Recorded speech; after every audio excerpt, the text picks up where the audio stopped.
Good morning, good afternoon, and good evening to you wherever and whenever you are joining us. Welcome to our latest edition of What Caught My Eye, or WCME Sports. As always, I'm your host, the coach Nick Vesci, joined by the boy Stephen Vesci. What up? And the man Stephen Conlow. Hello. If you're new to our show, we like to think of ourselves as the sports show for sports fans about sports. We like to focus on what happens in between lines of competition rather than the outside noise, which dominates a lot of what you see nowadays.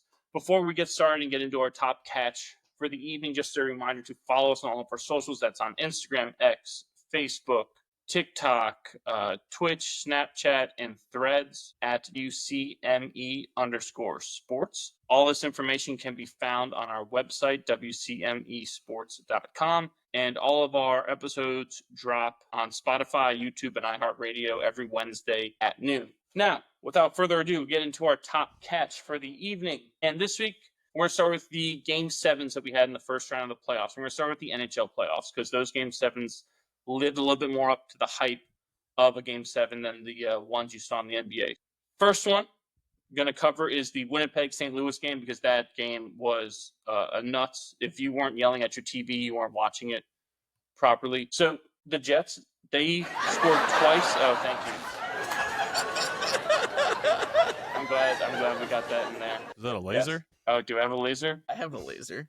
I can get you a laser. Oh, I like that. Again? Now that's good radio right That's there. good radio. The Jets scored twice in the final 2 minutes, including the game-tying tip-in by Cole Perfetti with 1.6 seconds left to force overtime versus St. Louis. After a scoreless first OT session, Winnipeg captain Adam Lowry scored the game-winning goal with less than 4 minutes remaining in the second overtime to send the Jets to the next round for just the third time since they moved to Winnipeg. It's the third longest Game 7 in NHL history. I think they said they had a long way to go to catch the top one. I forget which one that is, but it's many, many more OTs, but still a crazy game, right?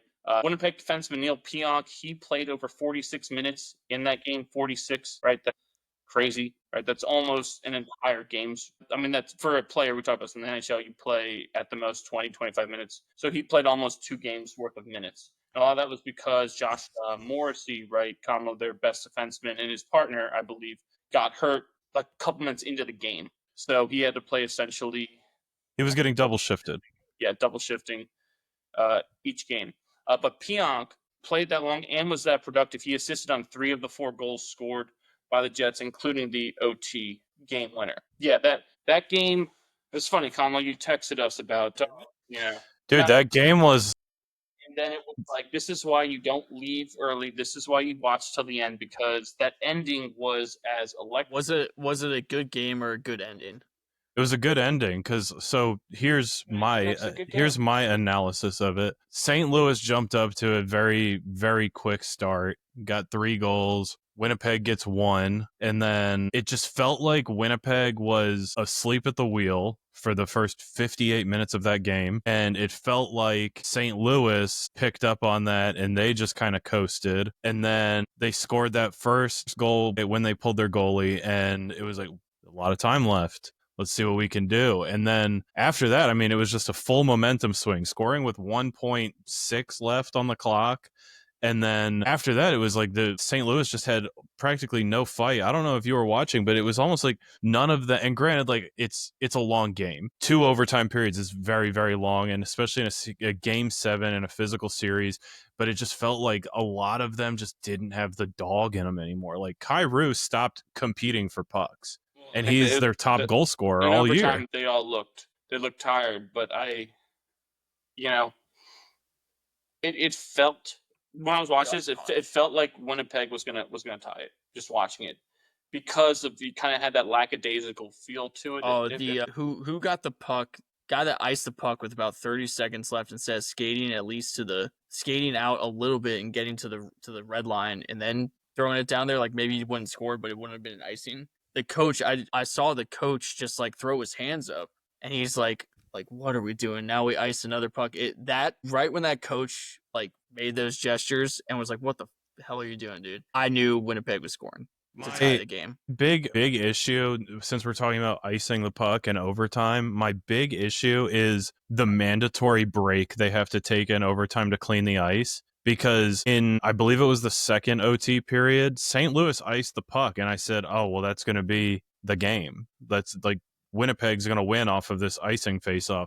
But no, there was a good 5-minute break to get the ice clean. And I was like, what are we doing? Like, we should not be doing this after an icing call, because the whole point of an icing call is that now the other team is pinned in their zone. They're tired. They can't change lines. And that whole, we're going to come out, shovel the ice, and get it all groomed and nice for everybody. Like, it just negates the whole thing. That's the only issue I've had really with the Stanley Cup playoffs, is the games that go into overtime and tend to go a little longer into the OT period or periods, is that the players get a break. Yeah, but look, they're playing a lot. Like, it's not 3-on-3 for 5 minutes, right? You have potentially infinity overtime that you can play, right? So I don't have a problem giving these guys breaks, because you don't want the play to ultimately completely suffer.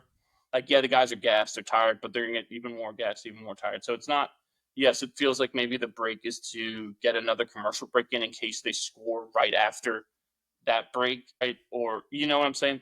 I could see that as the motivation, but I don't have an issue with it. And but they didn't cut to. I think in two of them, they didn't even cut to commercial. I was sitting there watching the goalies drink water and the players wipe their visors off. Yeah, I mean, look, you've been also skating on that ice for a lot longer than you're used to. That's normally done. So you don't want to have something with the ice surface decide the game, like some guy catch an edge because there's something, it's chopped up from being skated on for twice as long as it's used to. And if you don't want that to happen, don't let it get to that point.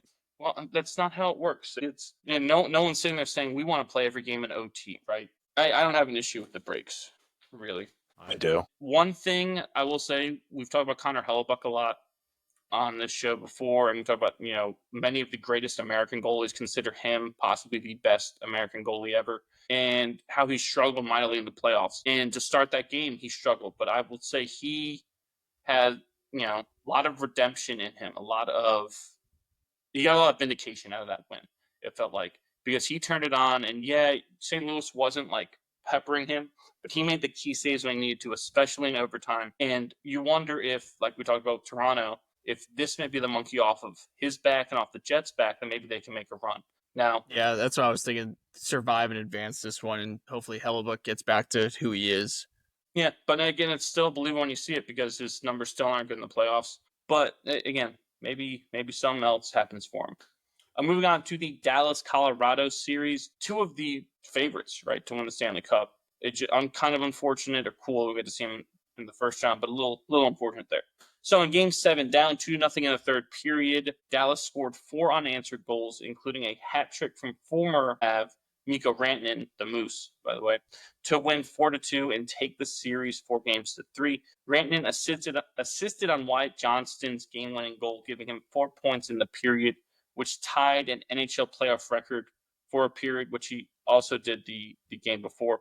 And he's the first player ever to have 4-point periods in back-to-back playoff games. It was Rantanen's first career playoff hat trick, and he's the first player in NHL history to record a third-period hat trick in a Game 7. That one is the most surprising to me. Of all those things, that one, right? Think about all the incredible players that have played in a Game 7. All of the studs, right?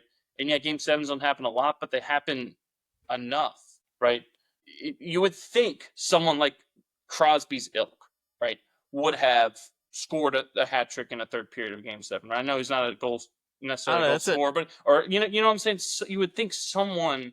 Well, it's not typical you see it. It's not typical you see a top line really get to perform like that in the playoffs, because usually the mindset of playoff hockey is that games are decided by third and fourth lines, maybe even second lines, because typically your first lines are going to try and cancel each other out. You don't really see top lines get to, especially nowadays, you get to put up those big of numbers. Well, you also that stat. That's kind of hat trick in the third period. Yeah. So it's not just a hat trick in Game 7. A hat trick in Game 7, I'm sure, has happened a decent chunk. No, but you know what I'm saying? But a hat trick in just the third period, not even just a hat trick in a period. in Yes. the third period. But doesn't it surprise you that's never happened before in the history of the NHL? That's the more surprise that not a couple people lucked into it ever. That this is the watched history. No one's ever done it before. Yeah, That, I mean, I guess maybe back in the olden days when some of these guys are scoring, where they were just like the best player on the ice, like no one's touching them. Do they go to many Game 7s? Probably not. that like the Guy Lafleur Yeah, probably days back then. Yeah, I don't know. That could be it too. I was thinking that as well. Like how many Game 7s did like How happy were you though Gretzky for play in? I have Rantman? no idea. Your former team refuses to play you, and you get to put up 11 points in 7 games against them. Yeah, I mean, it is very serendipitous that Carolina wound up trading him to Dallas. Of all the teams that could have traded him to, right? They wound up trading him to Dallas and setting up this potential matchup that we saw. It is wild and something so rare. Shades of, and boy, I'm sure you remember this because you were like 4 years old, but Mike Piazza was traded from the Dodgers to the Marlins, played on the Marlins for like a week, if that, and then I believe was shipped right to the Mets. So in that year, he played on 3 different teams. So Mike Piazza, that's why in Immaculate Grid, Mike Piazza's a great guess when you have Marlins on the there. Marlins. Interesting. But it's so weird. It shades of that a little bit. So what was his thing? He went. So Mikko Rantanen went Colorado to the Hurricanes. To the Hurricane. Told the Hurricanes, okay, I'm not going to sign here long term. I'll play out the season, obviously, but I'm not going to sign here long term. And they said, well, then we don't want you. So they shipped him right before the deadline to Dallas. That's so weird. So weird. It's all because Colorado also said they didn't want to pay him. I think he was asking for something like, and Scott and I talked about this in our episode, but he was asking for something like, I want like 14 mil a season. And they tried to negotiate with him, and I think the offer I saw was like 10 for 11. And he was like, yeah, no, I'm not doing that. So Colorado was like, well, we can't let you hit free agency. We got to get something for you. And then that's where the dominoes start falling. But I mean, good for him. I mean, we hear like, and hockey doesn't get the kind of like mainstream attention that the other sports do, but we hear it in football all the time where you talk about, well, this player is going to gamble on himself. This player knows what he's worth. He's going to go out and get it. Well, guess who went out and proved what he was worth in the first round of the Stanley Cup playoffs? 11 points in 7 games. That's unreal. And then a hat trick to just cap it off. Are you kidding me? Good for Mikko, man. Yeah, the Moose, great nickname too, by the way. Mm-hmm. The Moose is loose. That game was the 4th time in NHL history that a team posted a multi-goal third period comeback in a Game 7. The last time that happened was in 2019 when the Sharks beat the Knights. And Pete DeBoer, the current coach of the Stars, was the coach of San Jose at the time.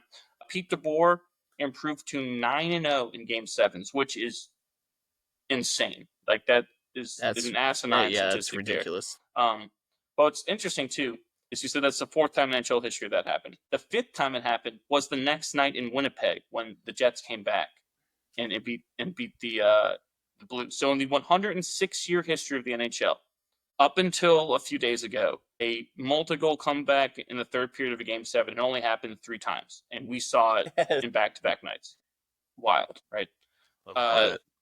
So setting up second-round matchups in the West, you have the Jets. They'll take on those aforementioned Stars, and the Golden Knights will take on the Oilers and Connor McDavid. So a couple interesting things there. You know, you wonder if the Jets-Stars series is going to be such a, like, slobber knocker and drag out another Game 7 overtime type of series that they're going to wear down. Never heard that term there, Conlon. I don't think anyone is wondering if it's going to be a slobber knocker. Like just wear you down type of series because it possibly will go the distance again. And you wonder if the Oilers can take care of business against the Knights quick and move on. Maybe we see McDavid get to another cup.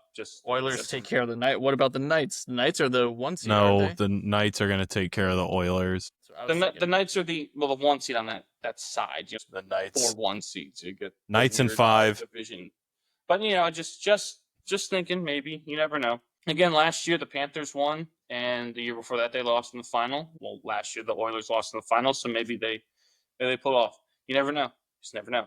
The East, in second round, we had the your Caps, the Washington Capitals, taking on Rod the Bod and the Carolina Hurricanes. And that series kicked off. I think it's going on right now. We're up 1-0 at the end of 2 periods. We as in the Capitals, the team that baby. You play for, Conlo? The Capitals. So the Capitals, not we. Don't start this, Nick. Do not start this. In the Toronto Maple Leafs and the Panthers, they kicked off their series last night. Toronto held off a late Florida charge to beat them 5-4 and take a 1-0 series lead. It felt like they were about to throw that away. I think Anthony Stolarz, their goalie, who's been fantastic this playoffs, right? And in the end of the regular season, he's been fantastic. He got hurt. So if that injury lingers or has an effect on him or he misses time, that could be a huge blow. I think they've already ruled him out for game 2. That's big because for all those years and those failures in the playoffs with Toronto, the biggest thing was lack of quality, consistent goaltending, and he was providing that for them. And we talked about them getting that monkey off their back by winning that series against Ottawa. Yeah, that could be deflating for them. And especially when you're playing the defending champs, who are arguably the toughest team to play in the playoffs, so the way they're built, right? Yes. That is possibly the most consequential injury of this playoffs so far that we've seen. Any other hockey notes before we move on? No. I don't think a team in the West wins it. Yeah, it feels like an East Coast year. I just think that like all the teams in Leafs year, eh? I think all the teams in the West have much more. I think they have much more glaring issues and gaps in their like game than the teams in the East do. I think it's a team in the East that's going to raise the cup this year. Well, it's interesting. It's kind of like in the NBA. For whatever reason, there's always like this dichotomy and diversion in thinking and prep from the Western Conference and Eastern Conference teams, right? In the NHL, for whatever reason, it seems like the Eastern Conference teams are always built tougher, like, more physical is probably a better way, right? You're not going to question any of these guys' toughness on either coast, but more physical, tight checking, forechecking, grinder type players, and you have more free flowing speed guys out west. You almost seems like every matchup in the final is that. Like you've got the power versus speed, like an old Miami, like a Miami Hurricanes versus Wisconsin Badgers game. So in NBA too, right? For whatever reason, the West has always seemed like the deepest conference. If you come out of the West, you're more battle tested. The East, it always seems like there's 4 teams that really should be in the playoffs, and the other teams that make it are just there because they have to have 4 other teams. And it's kind of the same way setting up this year. So you're right. Maybe it just seems like an East team is built more to win in the playoffs, but you never know. I said I was taking the Canes to win. I'm sure, Conley, you're taking the Caps. Boy, who'd you say? The Caps? Florida. Yeah, that's right. So we'll see. Moving on to the NBA. Again, I told you oh, thank you for that. Can we get some applause for that as well? What do you want? It was a good laser. It was a good laser. Applause, yes. Claps for the laser. Claps in the chat. I'm actually going to play the Danny DeVito Dead Air clip. Unless you got that, I'll take that. Yeah, I need to like put these in order or some shit. I'll keep going. I'm sure you'll have another opportunity soon.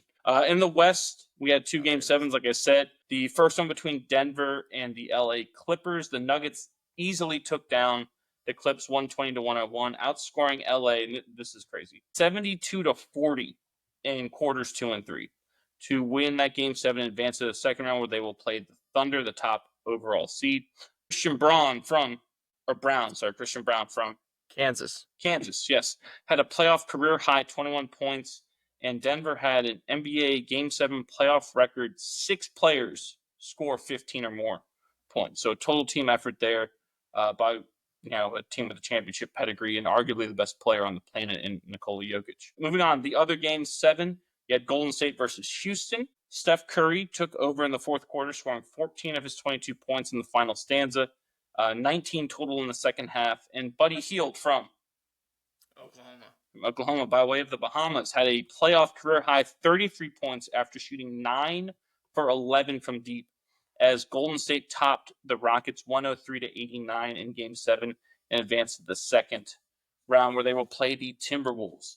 That score, not indicative of how close that game was. Golden State showed, and Curry showed, championship pedigree, Hall of Fame pedigree, whatever you want to call it, showed that in the fourth quarter. That up until that fourth quarter was, yes, Golden State was up by a decent amount, but it's not like they were blowing them out. Like Houston still had a chance to get there, still had a chance to make a run, and then Curry and company shut the door. Moving on to the second round now, because those are the only 2 series that had to wrap up before this week. In the East, in the second round, you had the Cavs versus the Pacers. In Game 1, Indiana's Tyrese Halliburton had 22 points and 13 assists to lead Indiana to a 121-112 Game 1 victory in Cleveland, steal home court advantage away from the Cavaliers. Also in the East, they got the Celtics and the Knicks, which is a very intriguing series for, several reasons. Most notably, the geographic rivalry that exists. I know haven't always in basketball been the biggest rivals or even cared. I think part of it's because the Knicks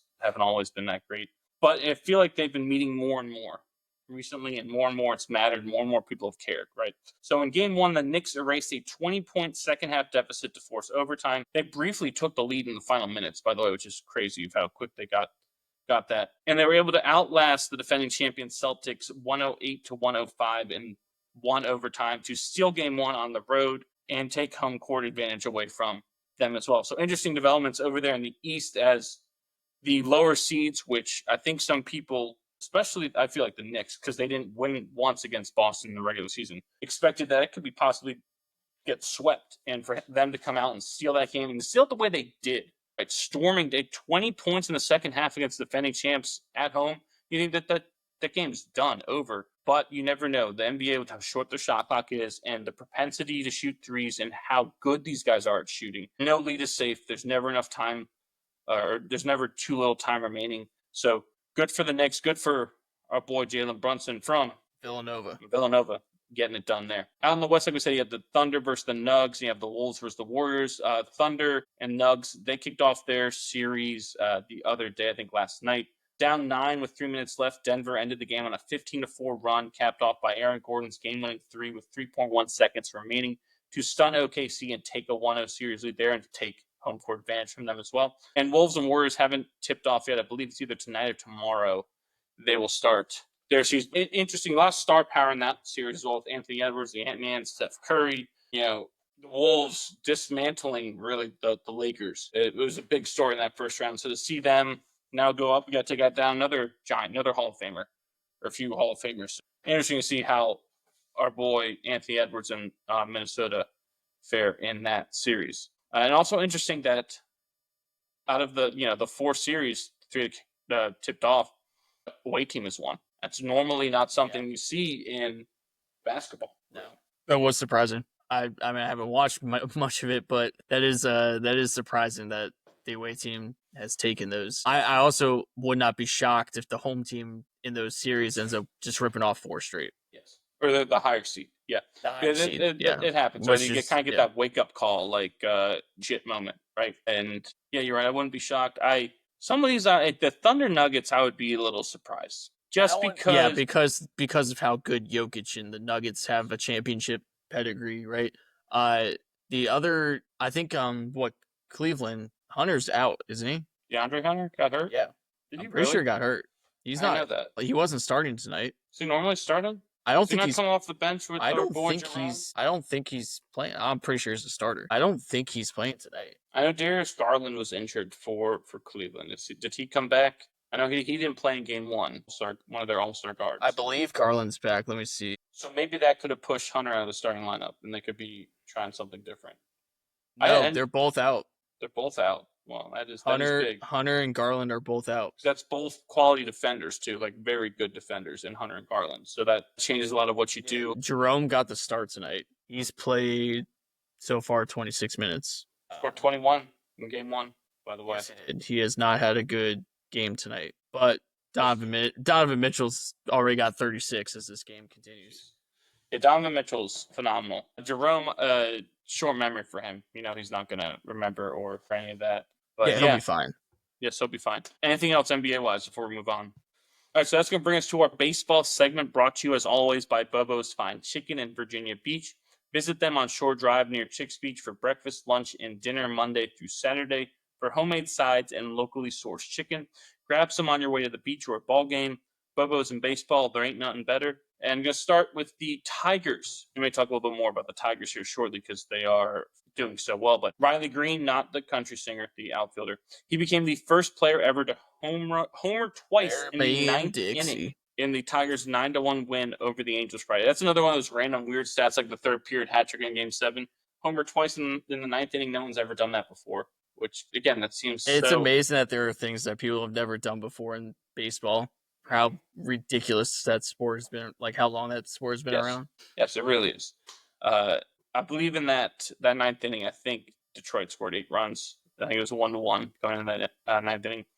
Moving on, former Oriole great Kyle Stowers had 2 home runs and 6 RBIs, including the walk-off grand slam to cap off a 5-run ninth for the Marlins. Come on, Marlins, make us proud. As they beat the A's 9-6 on Saturday. Speaking of the Orioles, the O's and the Royals combined to tie the MLB record for most solo home runs in a game with 10 out of 11 total home runs between the two teams. In Kansas City's 11-6 win over the Birds on Sunday, Casey outslugged Baltimore 7-4.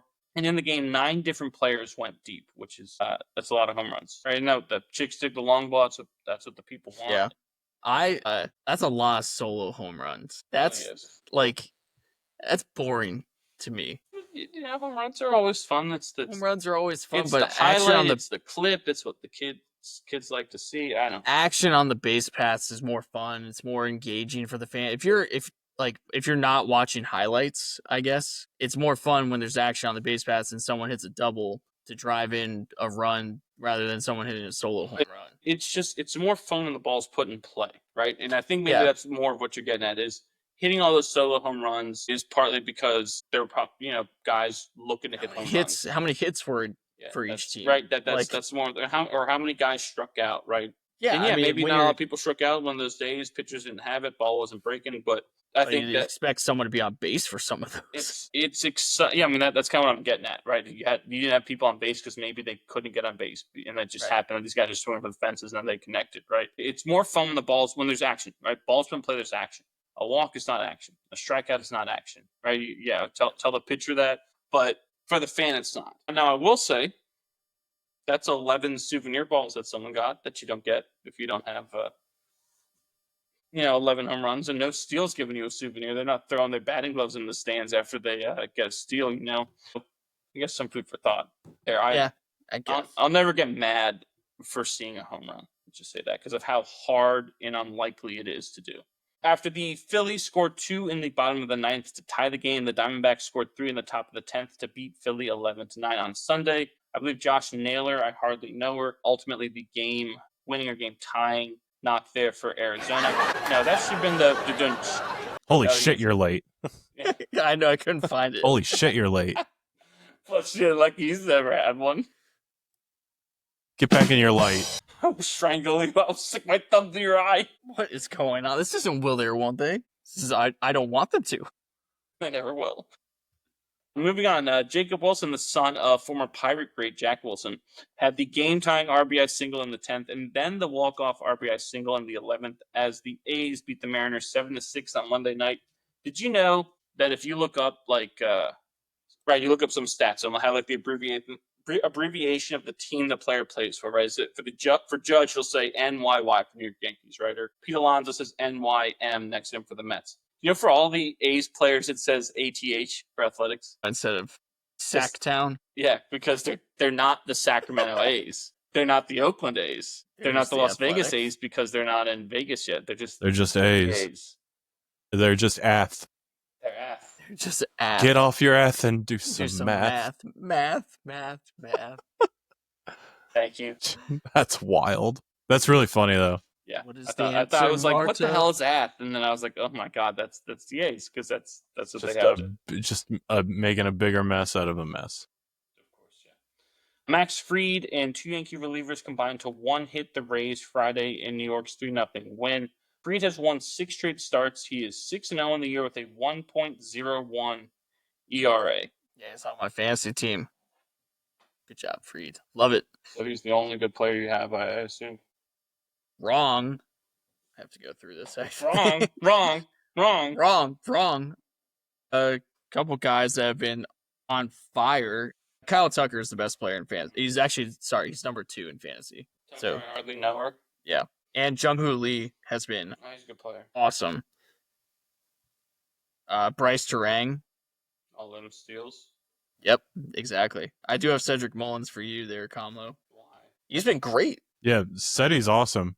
Cedric's been great. Look at his OPS. He's like top 10 in OPS. He's the only consistent bat on that team right now, and he's a great center fielder. Say why? That's why. Suck. That's why. Yeah, they do. I love them. Thank you, Frank. Thank you. That's what I was trying to get at. Yeah, the Orioles are a dumpster fire. They are showing signs of possibly turning things around. Jackson Holiday looks like he's starting to become a little bit more comfortable. Yeah, I mean, I wonder if so much of everything was him pressing, right? When he got called up last year. Yeah. They I called mean, him you're up the too number early, he one was pressing. prospect. Yeah, you're the number one prospect. Everyone's got your legacy, and Yeah, it's not like your dad was like just some guy that had a cup of coffee. Your dad was awesome. Dad was really, really good. You've been the number one prospect for years. I'm pretty sure he had just gotten married too, like at the start of his minor league season last year. His brother's the number one prospect now. Like, Awesome. Great Interesting genes. to me that both of them hit lefty, and Matt was a righty. that had to be a point of emphasis. Wouldn't you think like so? I don't know. I don't know how much you can change someone's handedness, right? You hand them a bat or a broom or a stick, and you see how they hold it, and then you go from there. But right, how Michael you would Vick think they learn got how the to throw lefty because he like hurt his wrist or something? Billy Wagner. Hatterberg, I'm pretty sure Vic did it too. you throwing your last ball from behind home plate, Scott. Thanks. Thanks, Brad Pitt. Chris Pratt. It's not that hard. No, Tell him, Wash. I know Billy Wagner, absolutely. He was a right-handed thrower in high school, hurt his hand, just started messing around throwing lefty, realized he could throw a better lefty, and maybe that's the lefty I'm thinking of. I don't know why I thought Vic might have done it too, but yeah, we know Billy Wagner definitely did. Yeah. So, yeah, I don't know. It's possible, right, if you have enough resources available to you like the Holidays you would think did, that you could teach them to be lefty, and the obvious athleticism and the genes that comes with being a former professional athlete's kid. But I don't know, man. I don't buy it. I think your handedness is something Seems like an awfully big coincidence. Yeah, there are no big coincidences or little coincidences. They're just coincidences. I mean, it could be like some people, kind of like switch hitters, have some ambidexterity to them, and that maybe recognize it and push them to just being lefty full time, because that is you'll say switch hitting is a bigger advantage. I think being a lefty hitter is the biggest advantage. It does make sense. Like, it's almost like the hockey thing, right? Doesn't kind of make sense that if you're right-handed, that you should actually hit lefty. Like, a lot of these hockey players are right-handed, but they play lefty because their top hand, or the hand that's always on the stick, is your strong hand. Your dominant hand. Right. Yeah, I mean that, and I also think because of if you were ever to be a goalie, right? If I'm a left-handed shot, I'm a right-handed throw goalie, right? Put the glove down and shoot the puck. I think that part of that plays into that.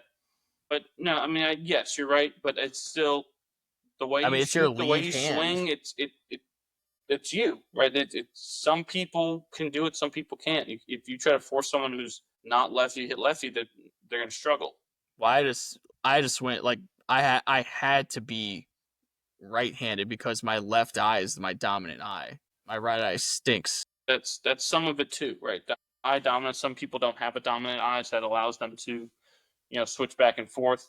It's just there's a lot of factors there, right? But I think the biggest thing is when you hand someone something you can swing, a club, a stick, right, a bat. How do they hold it instinctively, right? I've heard guys on MLB Network have talked extensively about, too much tinkering with certain guys' swings, and going back to what was your original swing when you had a bat in your hand? Yeah, right. Going back to when you were young and like roping the ball over the place, what did your swing look like? What did your stance? And you can make some tweaks there, but too many guys, too many coaches, you look at the guy now, and you look at when they were younger, and it's so drastically different. And it's like, why are they struggling? Well, that's a big reason. They're not doing what's the natural athletic move to them. They're doing something different. And also they're in their head because they're thinking about all the different things as opposed to just getting up there and playing. And that ball moves too damn fast, breaks too much, and so difficult to hit that you can't be up there thinking. You have to be up there reacting, or else you're never going to hit the ball. Did you see, speaking of not thinking and hitting and maybe balls moving too much, did you see Joey Gallo is now trying to be a pitcher? Jerry Callow. Oh, Jerry I heard Gallo. about that. That's really funny. Especially because I'm pretty sure sense. I'm pretty sure the way he announced it too was like, "This is goodbye, ... to the outfield." It was something stupid like that. I was like, what is he on about? And then sure enough, there were all these like ridiculous, like independent, like news articles popping up about him like going up on the bump. It makes sense for the afterlife.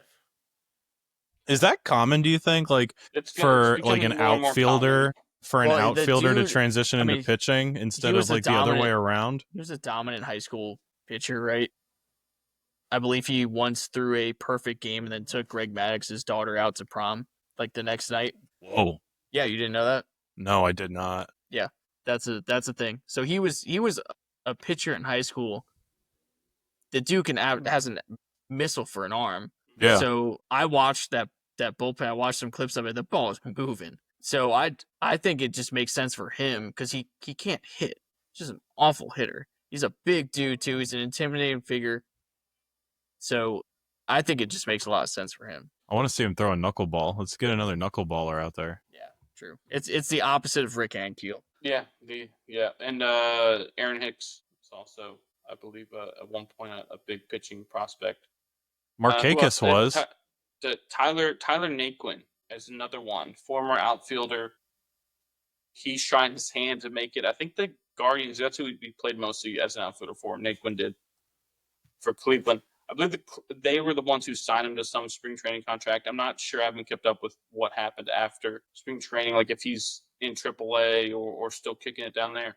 But he's another one trying his hand. And, guys, if you're a ball player, you're a ball player. You're going to do what you can to stay in the show. And if it means I figure out a knuckleball, if it means I get on the bump and I fire 100 with some movement because I can, then why not, right? You don't want to give it up if you don't have to, right? But so that's why I think you may see this as a trend, like guys, exhausting their hitting ability, seeing if they could pitch, because there's some precedent for, especially like we talk about Hunter Green, two-way prospect guy who didn't really cut his shortstop pitching full time, is now a dominant pitcher, one of the best pitchers in the league. Jacob deGrom. Yeah, deGrom's another guy. I mean, heck, we talked about Ron Darling. Fuck. Sorry. Yeah, fuck Ron Darling. Keith Hernandez. Canes just scored off Hernandez, a really bad turnover. I despise him. That's somewhere on here. It's tough. Just like vitriol and indignance that he says that with is the best part. I despise him. And he was wide open there in the slot there, Combo. It was a turnover, I mean, it was a turnover and then a very, very well-located pass. That's fucking shitty. What's the score of that game? 10 minutes left in the third. Last thing here, baseball-wise, Jose Ramirez became the first player in Cleveland franchise history to register 250 home runs and 250 steals as the Guardians defeated the Twins 4-3 in 10 innings on Thursday. Cleveland rallied in the 10th to score twice, including Stephen Kwan's walk-off RBI single that drove in the aforementioned Jose Ramirez, who, at this point, I mean, he's getting close to cementing his Hall of Fame. He's Hall of Fame, yeah. I was about to say he's a guy who still won't get the credit. I don't get it. 100%. He's Cleveland, right? I guess they've had big time names before in the past. I don't know why he doesn't get the credit he deserves. Why he can't be a face of MLB. I don't either. He's got maybe the big wad of chew that he has in his mouth. Maybe they don't want to promote that. I don't know, but he's awesome. But phenomenal player. Will make another All-Star team this year. I mean, right, might finish his career 300 or 400, something like that. It's possible he finished his career that way. Right? Yeah, and absolutely. Not a lot of guys, like, isn't Bonds the only one that's 400? That's a good question. That? I don't know. I don't get Willie Mays steal enough bags? I don't know if he got enough bags. How many home runs did Ricky Henderson hit? That many. 400 home runs is a lot. He wasn't popping 30 a year. Ricky was, I feel like in the 15 to 25 range for most years. So, I don't know. Yeah, 400 seems possible. He's got 297, so Ricky didn't get 300. God damn, he has 1,400 stolen bases. I mean, 300, he did in like 2.5 years, I feel like. 297 home runs. Yeah. 1,406 stolen bases. That's crazy. That's no, I don't think anyone's ever going to touch it. That might be one that never gets touched, even with an increase in steals. It's just not going to happen. Anything else baseball wise before we move on? Yeah, can we talk? Can we talk something baseball and like steroids? It's like comparison to other sports for a second. So, Stevie, you and I were talking about this earlier in the week. I think we were talking about years of service, and I didn't realize that when like someone hit 8 years of service in MLB, that they receive what they call a gold card. And are you aware of this, Nick? Yeah, you guys were talking about it. Yeah, you get the gold card. Like you and a guest into any game anywhere. Yeah, you get and you present the gold card at the box office, and they give you the best tickets available. Available, right? So it's not like if it's they're not going to kick anyone out of their seats or anything. Correct. If it's sold out, you can't. Sorry, you're shit out of luck. But if it's not sold out, what's the best available seat? We'll get it to you. Why aren't other sports doing that? And why doesn't baseball make it more widely known? No, I didn't know about this until like maybe a week ago. No, I meant like, do we not know about it for the other sports? Like, does the NFL do that? Can you show up with an NFL card? Like, is that you know what I'm saying? That's the thing is, I don't know. I don't think so. I've never heard of it, but up until a week ago, I didn't know baseball did this. But like, it wasn't until that we were talking about, I think it was James McCann hitting his 10 years of service for the Orioles last year. I didn't even really know that years of service was really a thing that was tracked or anything. Like, no one else even really talks about it like that. You know, you hear someone say like, oh, I was in the NFL for 10 years or whatever, right? And no one ever refers to it or like glorifies their time in their respective sport like baseball does. Like, years of service is a classy fucking way to put it. And to take care of your veterans and your like retired players like that by saying like, yeah, you know, like you played the sport for so long, you like were so prevalent in it, blah blah blah blah, and you played at the highest level for this many years. Like, yeah, come to a game whenever you get the urge to. We want you to, and you know what? It's on us. Like, that's so cool. Well, I think it's, if I want to be devil's advocate, I think it's more about like, hey, look at Wade Boggs is back at this game. Let's put the camera on him. Fans are going to flock to, it's more about getting that attention. I don't mean another way, a less cynical view is to keep your players, the people who made the game, keep them involved and coming back, right? Because the game would be better theoretically if you when you retire and you're there at the ballpark more. And, I think it's more of that again, it's a fairly cynical way to look at it. That's a very cynical way to look at it. But come on, man. Come on, like, you really think everyone's pure in intention, right? And people aren't. We know that everything's got an ulterior motive, unfortunately. Well, like, just because I gotta think that's because it sounds good, it looks good, right? You went through this whole beautiful thing about let's take care of these guys. They do it for that, so it looks like that, the optics, but in reality, just because one hand is washing the other doesn't mean that it's still not like an altruistic thing. You know what I mean? But that's how they hide. Maybe just from experience, seeing things. Seeing industry. Yeah, who hurt you? By the way, let's turn this into a therapy session. Like, dear God, man, like it's hard not to be skeptical of people after you've seen enough of it, especially in the field that I work. Like, imagine even on like a high school level, you know what I mean? Like, imagine if they were like, wow, Nick, you were a varsity athlete. You hit a home run that killed a tree in the outfield one year. Like, here's your high school gold card. Come to a game on us whenever. No, it's present cool. this Raiders card. They do whenever that for you come. Superintendents. Of course they do. Super Nintendo Chalmers. For retired superintendents, they have a card that they can go to any event in the state. But that's like, that'd be the same thing as saying like saying, wow, Robert Kraft, thank you so much for all you've done for football. Come to a game on us. Like, that is what that is, right? But that's what I'm saying, right? Maybe that's where the cynicism comes in, is because that's what the profession I'm in is like, right? To the commoner, which is, all right, now we're getting into it. The commoner, low level here. Oh, you unzipped me. You unzipped me. It's all coming back in here. Froggy. Look, I think you'd be slightly foolish not to think that conversation, that idea came up. Don't take shots at me now because I think it's a cool thing that they're taking care of players. It doesn't make me I'm agreeing foolish. with you. It's cool to have right, be able to flash a gold card and get it. That's a cool thing. But you'd be a little blind if you don't think that conversation happened with whoever made it, the commissioner, whoever made the decision, whenever it happened.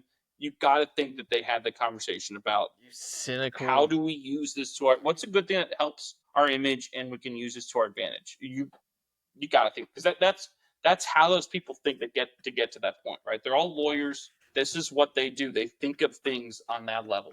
What? Did you see that? Yeah. They just showed a replay from the Cavs game, and Wilson just ripped the mouthpiece out of Aho's mouth and threw it on the ice. But he didn't, like, it wasn't like it was like, oh, let me rip that out and chuck it. It was nonchalant, just grabbed it and dropped it. Weird. Instead of, like, washing his face, he just went... It's on the level of licking someone. That's a little weird. He's got a glove on. What are you talking about? Yeah, but now grab the other guy's mouth. Nick is in such a depressing mood tonight. Oh he's gonna put that shit back in his mouth. Is this what wine does Nick, to you, Nick? Cheer up, man. Goodness. I don't know what you guys are talking about. Everyone's out to get us. Everyone's foolish. I'm the only one who has the blinders off. Hey. Sheep! All geniuses are unappreciated in their own time. I'm just gonna say. Is that what this is, Nick? Genius? We appreciate you. Oh, the delicate genius. The delicate genius. Fuck with my artistic integrity over here. You have no integrity, and you're not artistic. This is all gibberish. The subject thought he could learn Mandarin in 2 days. The comedian. I've grown quite weary. We have the means and the technology.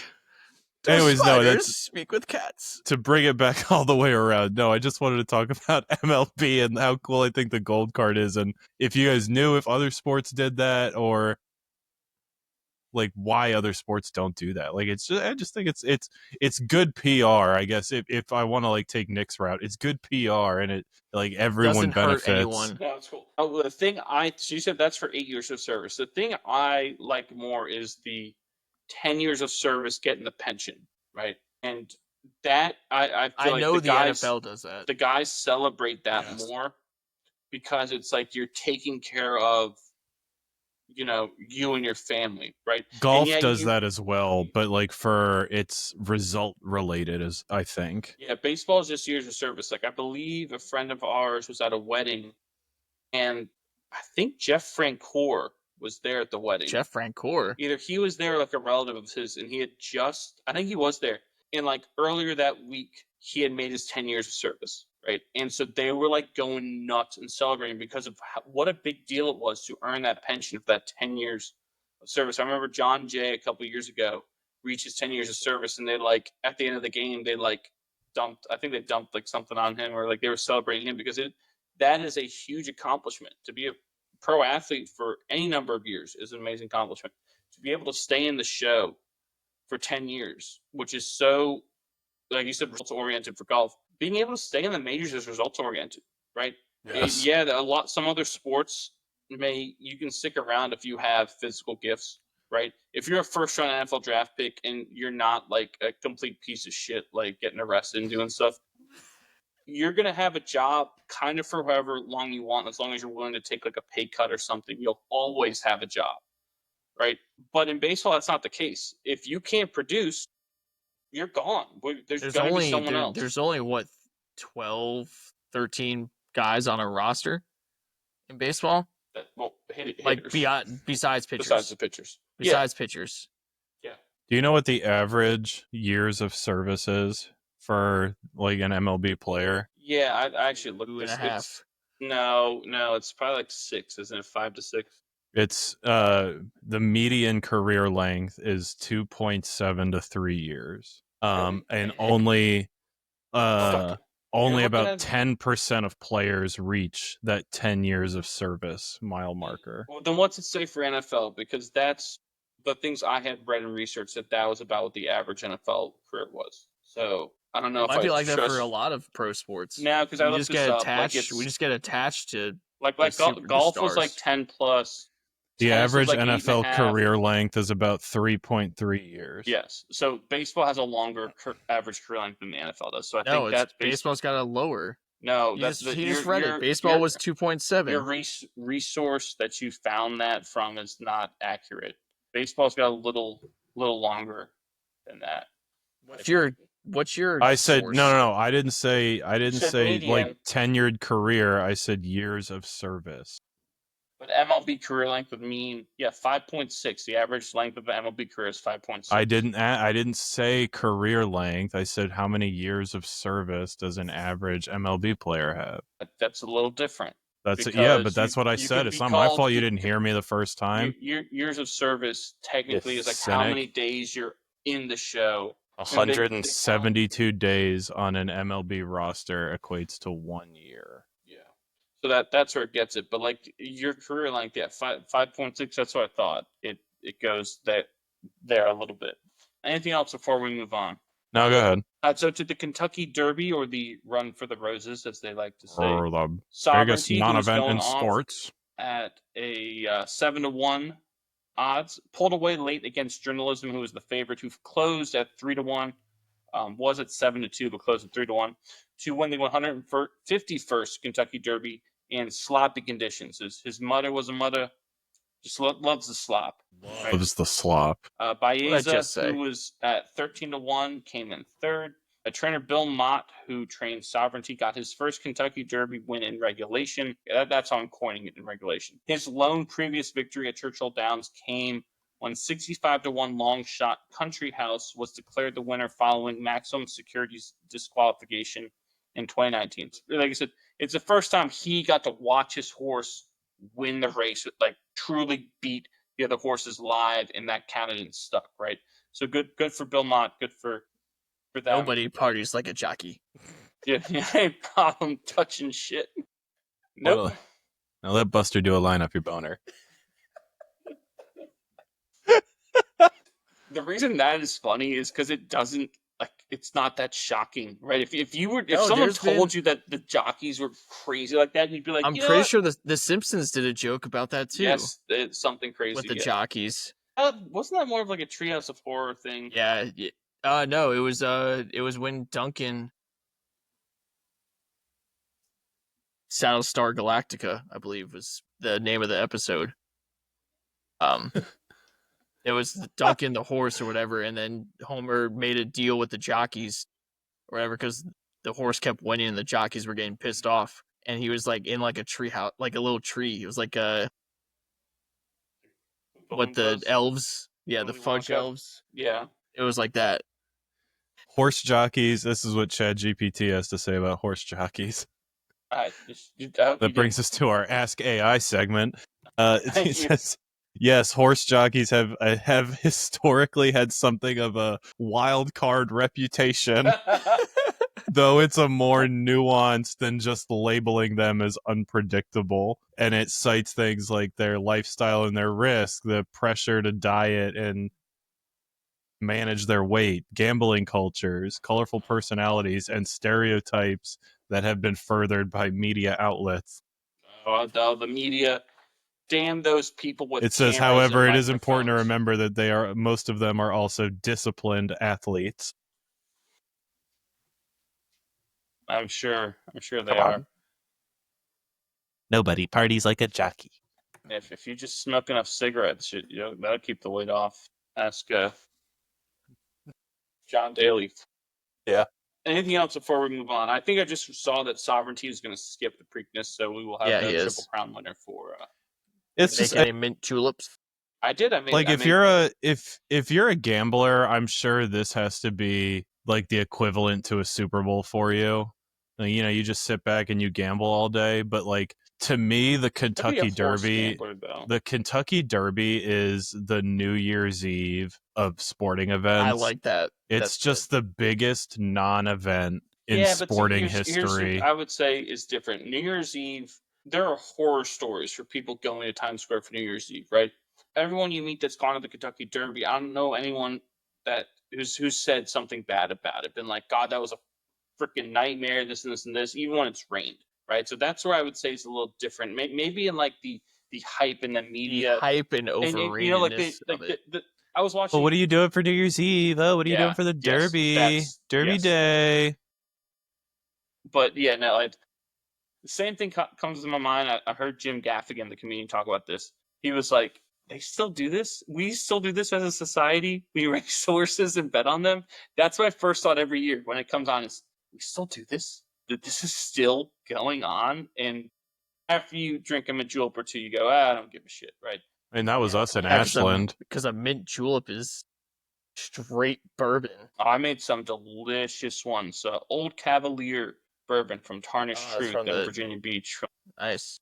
underneath the I use Cavalier Woodford. Hotel. I use the official bourbon good. of The the Kentucky Kentucky Derby. Derby, but I also have some fresh mint from my herb garden and garden. homemade simple syrup, which is also Water and sugar. that's it. Yeah, at a 1-to-1 ratio. Just sounds so much better, though. It sounds so much better when it's homemade. Everything does. It's rustic. It's farm to table. Right. Say Exactly. something is to Yes. something, and that's how you sell Those it. are the It's farm to those- table. It's garden to kitchen, right? Garden to kitchen, man. Oh, we got ourselves a fight. Oh, we have a shit. good old fashioned Donnybrook here. Yeah, that's a legitimate one. They got This taken is down to this the is ice. reminiscent of the second to last time we played each other. Remember, there was like that big 114 penalty minutes issued in the third period. Like towards the end of If you're wondering what these people are looking, they are currently watching the Caps Canes game, and I'm assuming Tom Wilson was involved in the scrap that got you all. I don't think he excited was. in some No, way, the shape, or Caps form. are on the penalty kill. 42 not. minutes. Dubois, was he part of that? Yes. Roy, No, Dowd is. Dowd, Roy, and or is that Carlson. Waugh? Dowd and Roy. It's Roy. Okay. Matt Roy. Dowd and Roy, and they got they just took who was that they took the Jarvis. ice? Jarvis. Yeah, they mauled him. But yeah, no, I if I was a gambler, I'm sure the Kentucky Derby would be just a lot more fun. Or if I cared to go to horse races, I'm sure it would be more Have you ever fun. But been to a horse race before, by the way? I went to Gold Cup once. Oh, you did? Up in Middleburg. It was pretty fun. Too many hats with feathers and suspenders for me. I love it. There needs to be less. Yeah, but you're also, and I'm not trying to throw shade. You're also the kind of guy that doesn't mind wearing pastel colors. I don't give a shit. You know what I mean? I'll wear some seersucker with a tie. He has a seersucker suit. Yeah, you went to UVA where that attire was encouraged. I can tie a bow tie. Nick, when I came to visit you at school, I walked out of one of the rooms that I got changed in, and I came out, and one of our friends looked at me and went, "You're gonna wear shorts?" Kamala's wearing a t-shirt. We can't go onto the lawn. The fuck? I'm hungover. I need a meatball sub and some lo mein. I got into it with some UVA fans over on the old X account. Wait, we have fans? Yes, I saw that there was a lot of back and forth going on. I saw a lot of people interacting. They put it was the last time teams have made a conference championship game or something, and it was biggest blowouts in a conference championship game in the last 8 years or whatever it was. And UVA got killed by Clemson, right? By Clemson in 2019, and I was like, the most shocking part of this is that UVA made a conference championship game. Yes. And people were like, whoa, hey, guy. I'm like, hey, I know the team. It was Bryce Perkins and Broncos, an incredible team. And Bryce Perkins tearing it up, by the way, for the Michigan Panthers. Yes, I did see that. Yes. Doing really, really well. Good for him. I saw that. I love Bryce Perkins. You know, I've said this before. He may be the best football player in the history of UVA football. Just purely football player. And that takes into account, right, the Chris Longs, the Brickashaws, Matt Shaw, Tiki Ronde, Herman Moore, right? The countless list of people. But in terms of football player, how good at the sport of being, what it means to be a football player, he may be the best one. And I think nothing's more evident than the fact that in the last, 25 years or so, the only time that they beat Tech was purely from him. Yeah. Right? Putting everyone on his back and doing it. That's pretty cool. Football player encapsulates that, regardless of measurements or those types of things. Anyway, back to ragging on UVA.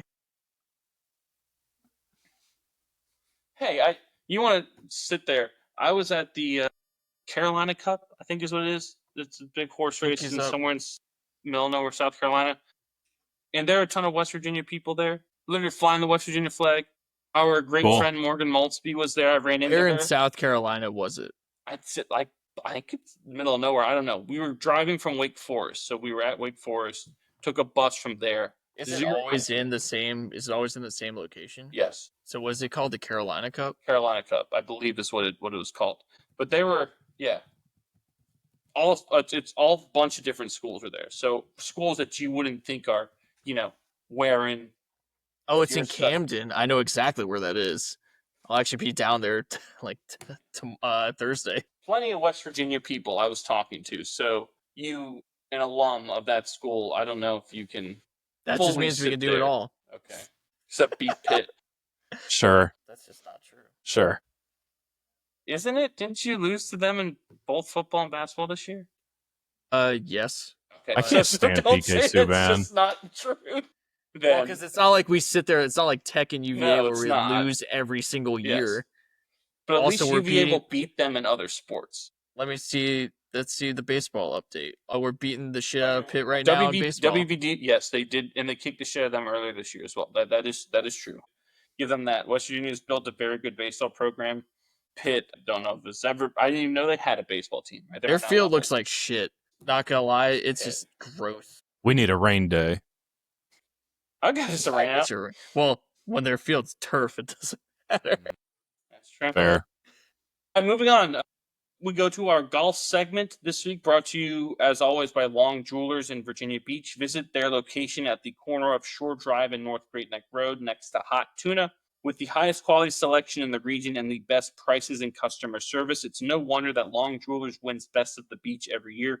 Whether it's an anniversary, birthday, or repair, remember you belong at Long Jewelers. We'll start the PGA Tour. They had the CJ Cup Byron Nelson, which is always, I don't understand the name. CJ Cup is the brand. Is that it? It's the Byron Nelson Classic. Is that it? Yes. It's so goddamn commercial. But what is CJ Nelson? CJ Cup. Okay. Or Byron Nelson, sorry. What is CJ? Like, what is that? I have no idea. Zero idea. But it's a TPC Craig Ranch, which I believe is outside of Dallas. Scotty Scheffler, he ran away with that. He tied the record for the lowest number of strokes to win a PGA Tour event. I believe Justin Thomas had it, I think, in 2017, 15, somewhere around there is when Justin Thomas said it. But lowest number of strokes to win a PGA Tour event. He finished 31 under par, which is not the highest to par score. I believe Hideki Matsuyama at the Century, or one of the tournaments in Hawaii, had it at 35 under. He won by 8 strokes. It's crazy. Eric Van Rooyen from South Africa shoots an 8 under in the final round. He was second place. He's playing with Scotty, I think, and didn't make up any ground because Scotty shot an 8 under as well. If you were watching it, you were watching to see if he would break a record. Like, could he possibly turn in the greatest, margin of victory and greatest, most dominant win ever? Didn't get there, tied it, like I said. Didn't get the lowest to par. I want to say his 54-hole lead was the largest 54-hole lead on tour since 2008 or something like that. There's something crazy. It was historic what he was doing. So again, you were only watching it to see how low Scotty could go. The tournament was all but over before it started. So maybe we're seeing Scotty come back to his normal form. Remember, he sliced his hand open really badly over the holidays this year, and it took a long time to recover, and it kind of seemed like it was bothering him, but maybe we're seeing him just in time for the PGA Championships in a couple weeks, so just in time for that. Live Golf Korea took place. I think it's the first time they played a competition in Korea. Bryson DeChambeau held off teammate Charles Howell III, who shot a 9 under 63 in the final round to win Live Golf Korea by 2 strokes at -19. Chucky H and DeChambeau's team Crushers, they came from behind like they did so many times last year to win the team portion as well. I believe their team combined to shoot 20 under in that final round. Nice. Which is pretty crazy. Moving on to the LPGA Tour, where we will find a Mimosa Minute for this week. A Mimosa Minute is brought to you, as always, by Maine & Co., the creators of the modern mimosa. Follow them on Instagram at maine.co. That's MAYNE.co. And visit them at mainsip.com to order your modern mimosas today. Main & Co. Getting women's athletics since 2020. So for the LPGA, you got Hey Ran Yu went wire to wire to take the Black Desert Championship in Utah by 5 strokes at -26, closing on what Scotty did. For her third career LPGA Tour victory, I want to say you turned pro in 2023. So she's really not, she's pretty young. I think she's 24. So got 3 victories. She's someone who might see a lot contending in the majors this year from Hey Ran Yu. Anything golf-wise before we move on? Yeah, going back to Byron Nelson. Jordan Spieth looked really, really good. I think he finished solo 4 at that event. He looked awesome, so that's kind of a good thing to take away from that as well, outside of how low can Scotty go in a tournament, especially considering we have Quail Hollow coming up soon. So to see Jordan Spieth almost like reminiscent of like, what was it, 2015 when he went on his run? Yeah. Like it was reminiscent of that to kind of see him play the way he did this past weekend. But that was another big takeaway for me. But no, nothing else golf wise. Good for Jordan Spieth. Yeah. Boy. No, I got nothing. No sound effects, no clips, nothing. Thank you. Ooh, a laser. Moving on, I do have a soccer note. I know we talked about, I think last week or the week before, that many of the major leagues around the world have pretty much had their champions wrapped up, right? But the Bundesliga, yes, we knew Bayern was going to win it, right? But they had a chance to wrap it up with a win this weekend. However, RB Leipzig's Yusuf Paulsen scored a dramatic equalizer in the dying seconds of added time. It was in the 94th minute out of 4 minutes, right? Literally, like probably the next ball that went out of bounds or to touch, the ref is going to blow the whistle. Somehow scored, stunned Bayern, denied them a Bundesliga clinching victory. Harry Kane, who we said last week was suspended for yellow card accumulation, sitting on the sidelines, and just like the looks were just like, oh my God, I can't believe it, because the narrative about Harry Kane is that he hasn't won a trophy yet.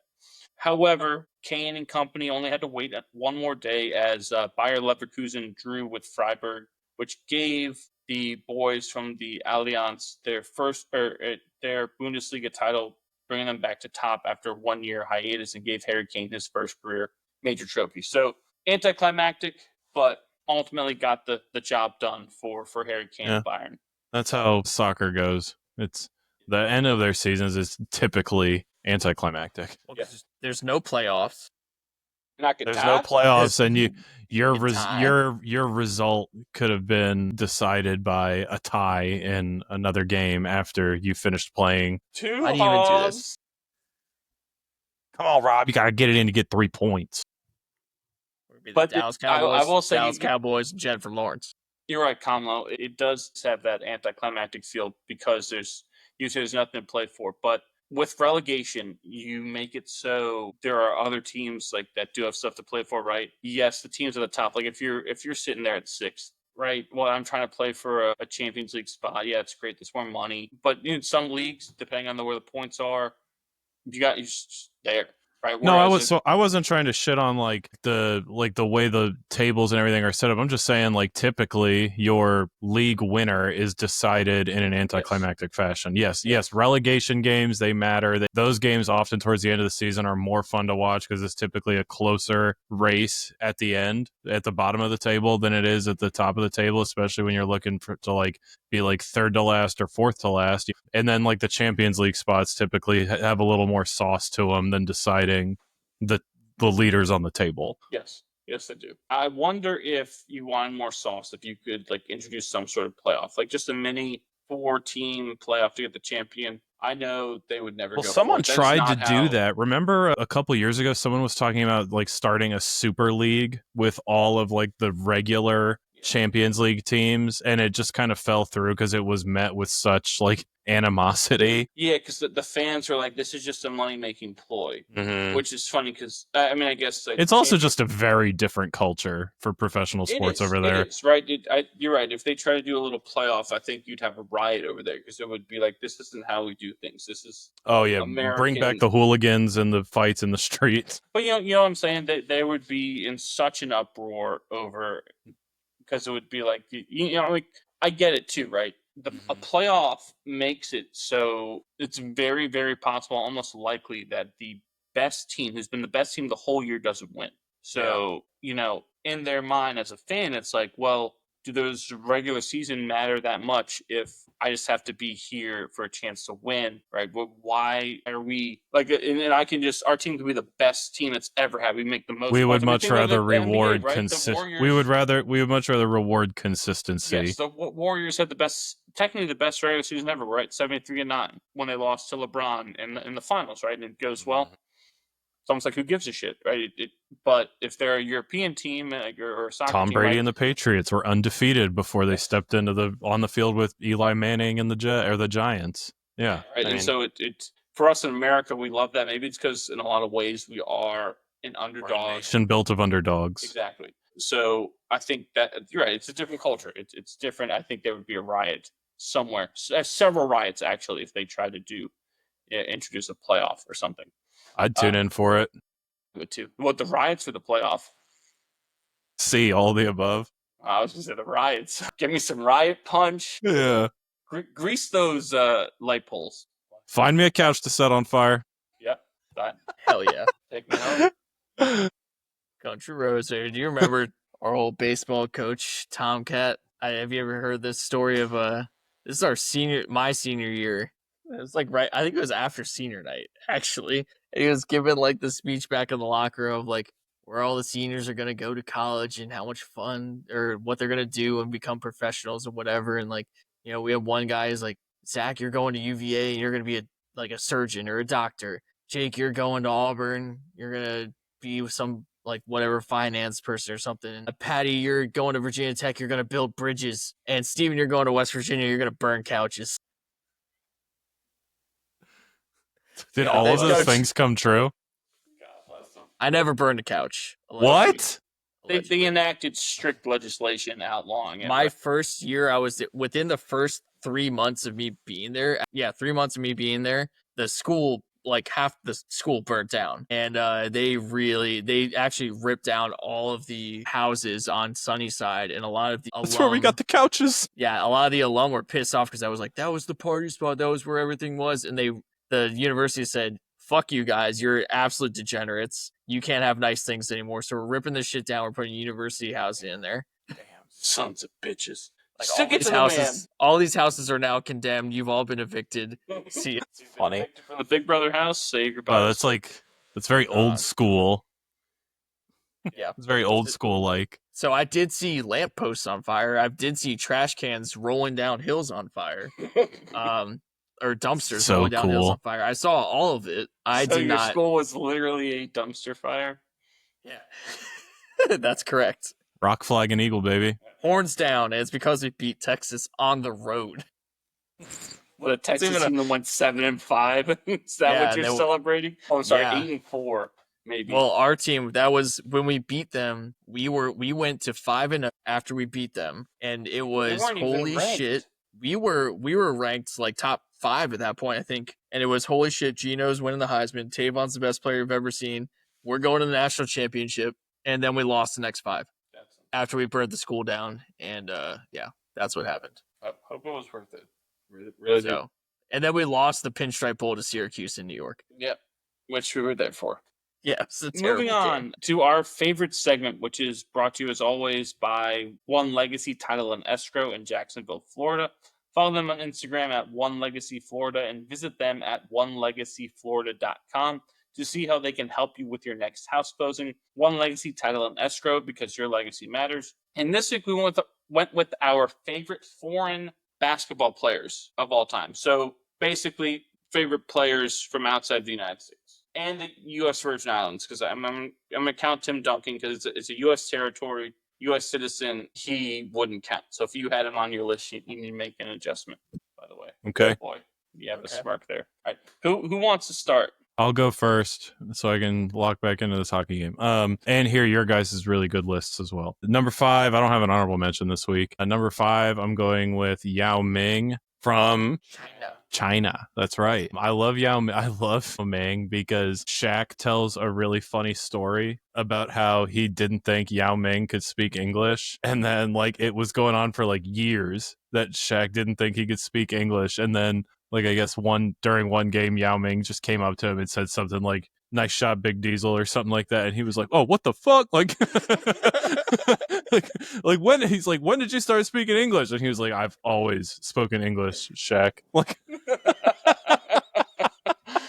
like what a way to get an edge, right? Like now this guy knows I understand him. Like number 4, I went with Manu Ginobili from Argentina. Big fan of Manu and Manu's game, and I particularly like the highlights that he got in The Last Dance. If you ever watched that, but Manu Ginobili from Argentina. And number 3, these are going to start getting a little more obvious. You're going to know exactly where he's from. People like to call him the Greek Freak. Maybe you've heard of him. I went with Giannis Antetokounmpo at the 3-hole. I love that guy. I think that guy is so entertaining to watch. He's such a force. You can't pronounce his name.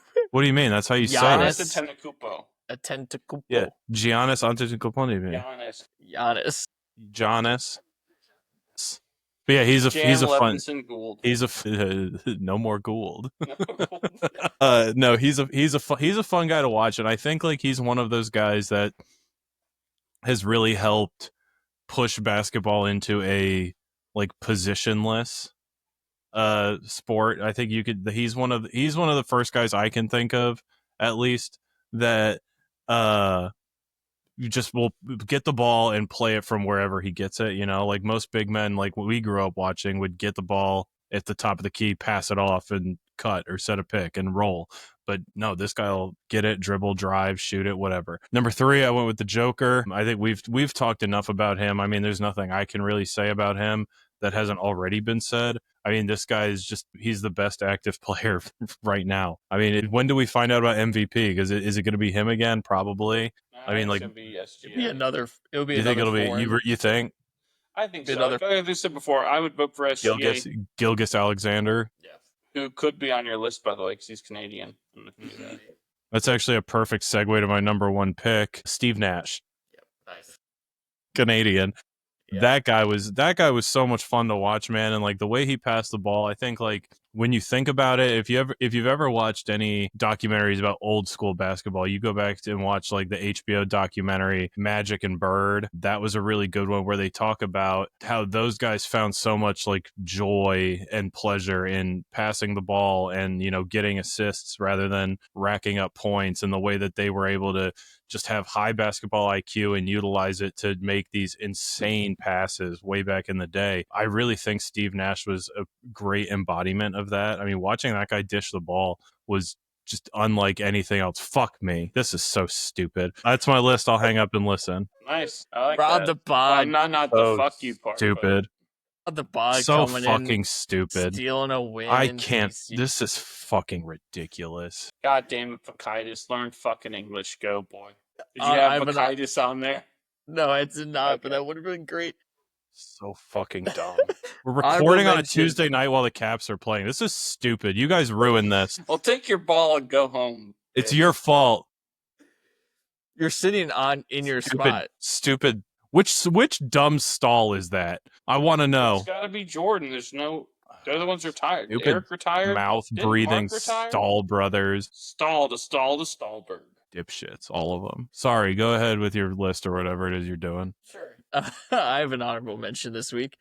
Kembe Mutombo from the Congo. No. Great commercial, by the way. One of the best commercials of all time with that.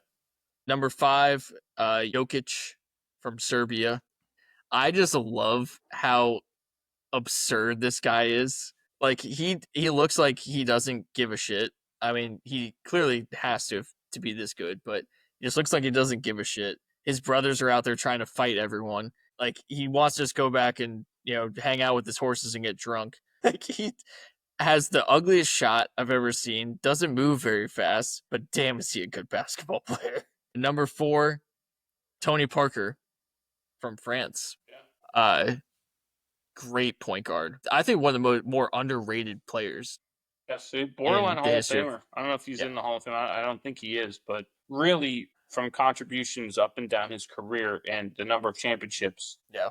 Truly a borderline Hall of Famer. Number 3, his teammate, Manu Ginobili. I feel like it's almost like Ovechkin's like right-handed shot with Ginobili in his left hand that for some reason you knew he was going left, but you couldn't stop him. The amount of people that would always shade him left and force him right. He'd get to his left hand no matter what. Just drifting Great lazily to the driver left. of the basketball. Number 2, from Germany, Dirk Nowitzki. One of the first stretch 5, stretch 4s that we've seen that had an unstoppable shot. Absolutely loved Dirk. And number 1, Kamala, I'm with you, Steve Nash from Canada. He was Santa Clara. Yes. Him and Amari Stoudemire was our version of Stockton and Malone. Like, just so smooth, everything he did. Like, he's very aesthetically pleasing to watch. Some of the best teams to never win a championship are those Suns teams. Mm-hmm. Think about that, the skill. Like Sean Mary and Leandro Barbosa. Boris Diaw got a little bit on there. Like, there's dudes who could play and do a lot of different things. And he was the catalyst. Behind I'll hang up and listen. Thank you. Yeah, I got my Vakitis joke in there for you, boy. Wanted that. I have one honorable mention. It's Danilo Gallinari from Italy. I love Gallinari. He's, by the way... She likes saying his name. Well, for you, Conlo, I believe he's the jersey Will Ferrell's wearing when he goes, I got Knicks fever! And the other guys. Come on, Knicks. I wish the Knicks never got rid of him. I thought the fact that he was able to play so much longer after they got rid of him shows what a good player he was. And a lot of people gave him some crap of like, because he was a, pretty hyped up first round pick. But again, the fact that he played so long in the league was effective. And a lot of his teams won. Like the type of guy that like a playoff team would pick up because he, like you said, stretch 4, that's exactly who he is. He could guard the 4 and 5 positions. Thank you. That was actually an accident. That's what I assumed. He guard the 4 and 5, could shoot, stretch the floor. Like, good player. Very, very quality good player. Number 5 of Manu Ginobili. You guys hit on it. What's amazing me, essentially, I don't know if he invented the Euro step, but he's the one who made it a thing. He was the first one to do it. Why isn't it called a South American step? The Argentine step. The funny part, it's not called that. It's called the Euro step, but he was, right? If you think about it, who was the first person you saw ever do it? It was Manu Ginobili. And he made it famous. Like, that was how he was able to get that little bit of separation to get the layup off. Not that big in terms of, like, NBA standards, obviously big as a human, but you're not the biggest, fastest, strongest guy, but could get that separation to get that shot off. And that Euro step gives you that and gives that kind of angle and body position. He was, at least to me, the first one I saw do it. I don't know about you. I don't, probably. Yeah. Do you remember him swatting a bat out of midair? Yes. The bat in the Alamo Dome or wherever the hell they play and just picked it up Ozzy style. Yes, man. Next on my list is Nikola Jokic. Many of the reasons you brought up. One stat that I found with him, we talked about this a little bit. Basketball has kind of their equivalent to WAR in baseball. It's called win shares. It's not exactly the same, but in a lot of ways it is. If you look at win shares per 48 minutes, which would be like the same as WAR per 162 games, like a little bit right. It's, again, not exact, but the closest thing you get. Which is number 1 all time in the history of basketball, NBA and ABA combined. No one has more WAR per each win shares, per each game than Nikola Jokic. He's ahead of Michael Jordan. Michael Jordan's number 2. It's crazy. Right. It's amazing because he's the best basketball player in the world right now. And I don't think that that's a controversial statement. It shouldn't be. No. It really shouldn't be.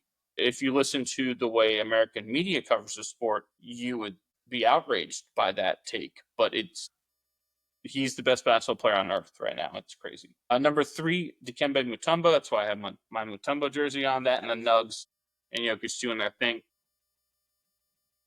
Arguably the best shot blocker in history. And I love that. That's a very underrated statistic, is being able to block a shot because it takes directly takes away a scoring opportunity from another team. DRC, I believe, is where he's from. Democratic Yes, Republic of the Congo. Democratic Republic of DRC. DRC. Number 2, Steve Nash, for many of the reasons that you guys brought up. They won back-to-back MVPs, which very, very, very few people have done before in the history of the NBA. And he did it as a passer, right? Because I think the other people who won those MVPs won them as scorers. But he did it primarily as a passer. He's one of the best point guards, just true point guard. Yeah, to do it in the era of Kobe, Shaq, Duncan, LeBron was in there, Melo, Dwayne Wade, Dirk, all Pierce, all the big ones, all the big names. Garnett. Kevin Garnett, yep, all the hits, all the good ones, big ones. Yes, for him to do it, and again the way he did it, amazing. I believe he's a Tottenham Hotspur supporter, by the way. I think his parents are English or something like that, which is interesting. Number 1, Dirk Nowitzki for me. Nice. He, in a lot of ways, opened the door for many of these European players to come over here because there was a narrative that these guys weren't good enough. That yeah, they could play, they were good players, but they couldn't handle it. They couldn't make it in the league. They weren't tough enough. They weren't strong enough. They weren't mentally resilient enough to do it. They don't shoot well enough as I think they can shoot. But he was really, without him, I don't think you see guys like Gallinari. You don't see all these different players. You may not even see a Giannis or a Jokic, right? Because they had that narrative. And he was the first one to come here and establish that, hey, man, these cats can ball, right? There's people out there that can play. What, you just thinking of the challenge the Prince? game of basketball. Challenge This it. cat can ball. All right. This cat can ball. Calls the shirts, missed the blouses. Made us pancakes. Hey, great game, guys. I wish I could say the same. Rest in peace, Bitches. Charlie Yeah, Murphy. all right. Rest in peace. But yeah, that's my list. I'm sticking to it. Nice. Anything else? Good. We'll get to our last segment here, which is what to look for.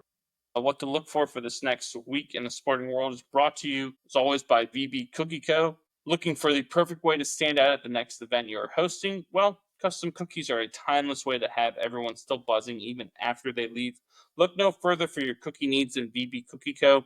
Follow them on Instagram at VB Cookie Co. and message them to order yours today. Whether it is a bridal shower, birthday, engagement, or baby shower, their team will work with you to make all your cookie dreams come true. VB Cookie Co. for the sweetest moments. Who wants to tell us something to look for first? Outside of hockey, this week for golf, you have the Truist Championship at the Philly Cricket Country Club, I think. But we're getting the second leg of the Creator Classic kind of as like a preface to it, much like how before the Players, they did the Creator Classic at Sawgrass. This time they're going to be a different group of YouTube content creators that are going to be squaring off in a match. It's going to be a lot of fun. There's guys from Dude Perfect that are going to be there. Good Golf's going to be there. They're adding a couple females into the mix. Paige Sporanic's going to be there, so that's pretty cool. And so that's always good. That's usually a fun one to do. You know, they do a whole trophy presentation, and I had a lot of fun watching the one at Sawgrass, and I want to watch this one just to see if I enjoyed the first one as much just because it was Sawgrass. Does that make sense? But regardless, I do think this is on my radar, so I will be watching it.